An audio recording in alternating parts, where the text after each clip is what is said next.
CIST, un jour qui restera à jamais gravé dans les mémoires.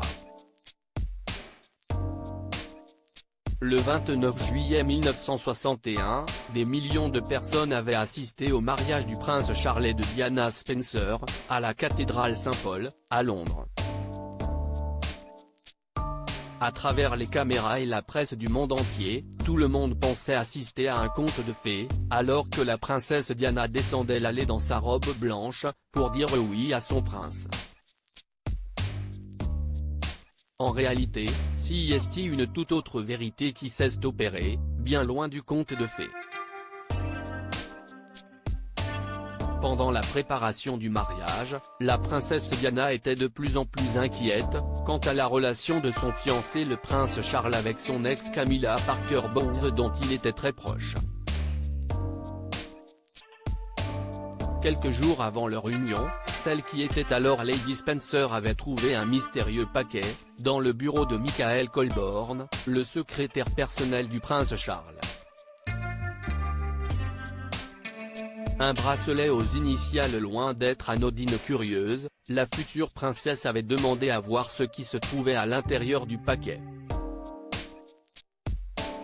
En l'ouvrant, elle avait alors découvert un bracelet.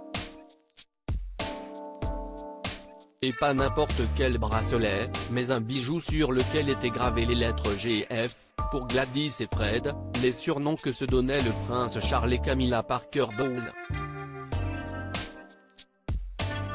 Jenny Bond, une journaliste spécialisée sur la famille royale britannique, a fait de récentes révélations pour le documentaire Charles et Camilla, un roi et une reine dans la TNT, diffusé sur Channel 5.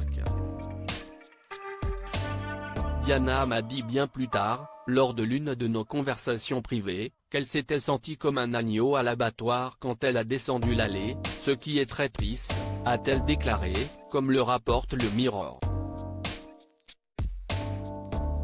Et pour cause, Camilla Parker Bowles se tenait assise à quelques mètres d'elle, dans la cathédrale.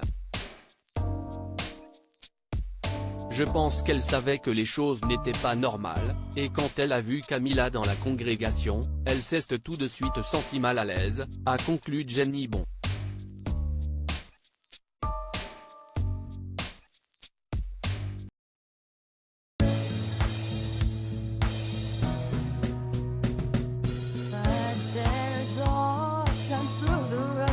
I think you can let me know. Sit down, sit back, let me help you out. Just